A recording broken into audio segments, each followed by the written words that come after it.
Welcome dear students, मैं एजाज फिर से एक बार आपका वेलकम करता हूं, स्वागत करता हूं। तो आज की इस वीडियो में हमारे सामने प्रश्न है समोच्च कृषि यानी समोच्च खेती से आप क्या समझते हैं। देखिए, समोच्च कृषि का नाम समोच्च कृषि क्यों पड़ा उसको समझिए। एक होता है समोच्च रेखा, इसी से कृषि समोच्च कृषि का नाम पड़ा है। अब समोच्च रेखा क्या होता है, देखिए किसी आकृति को मान के चलिए कोई पहाड़ है, तो इस पहाड़ की ऊंचाई को दर्शाने के लिए इस पहाड़ के ऊपर में काल्पनिक रेखाएं इस प्रकार गोल करके वृत्ताकार करके दर्शाया जाता है। इस तरह करके ये काल्पनिक रेखा है, वास्तव में ऊपर रेखा नहीं होता है, कल्पना कर लिया जाता है ताकि किसी वस्तु के ऊंचाई का पता कर सके।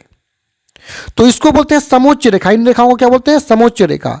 तो समोच्च कृषि में जो खेती की जाती है तो खेतों का आकार जो है इन रेखाओं के तरह वृत्ताकार हो जाता है, इसलिए इसका नाम पड़ गया है समोच्च कृषि। इस कृषि में खेतों का आकार जो है वृत्ताकार कैसे होता है उसको समझिए। यहाँ पे देखिए उत्तर में पर्वतीय ढालों में, यानी कोई पर्वतीय मतलब पहाड़ वाला कोई एरिया है तो इसके ढालों में, यानी पर्वत का ये जो है ना, ये इसको आप क्या बोलिएगा, इसको ढाल बोलिएगा ना।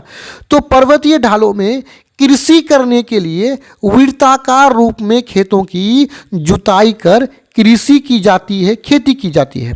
आप यहाँ पे स्क्रीन में चित्र में देख सकते हैं कि एक पहाड़ है और इस पहाड़ के चारों ओर सीढ़ीनुमा खेती किया गया है। तो उसी बात को आगे बढ़ाया गया है कि तो इस प्रकार के खेतों की आकृति समोच्च रेखाओं की तरह दिखाई पड़ता है। यानी पर्वतीय ढालों में जो ये सीढ़ीनुमा खेती किया जाता है तो ये ऐसे चारों तरफ से गोल हो जाता है, और जब चारों तरफ से गोल होता है तो इसकी आकृति समोच्च रेखाओं की तरह दिखाई पड़ता है, क्योंकि समोच्च रेखाएं भी वृत्ताकार होता है, गोल होता है। तो आगे उसी को कहा गया है कि इसलिए इस प्रकार के कृषि को समोच्च कृषि कहते हैं। इस प्रकार की कृषि को समोच्च कृषि क्यों कहते हैं, क्योंकि इसकी जो आकृति है समोच्च रेखाओं की तरह दिखाई पड़ता है। इस प्रकार की कृषि में मतलब इस प्रकार के खेती से खेतों के पोषणीय तत्व जल के साथ नहीं बहता है।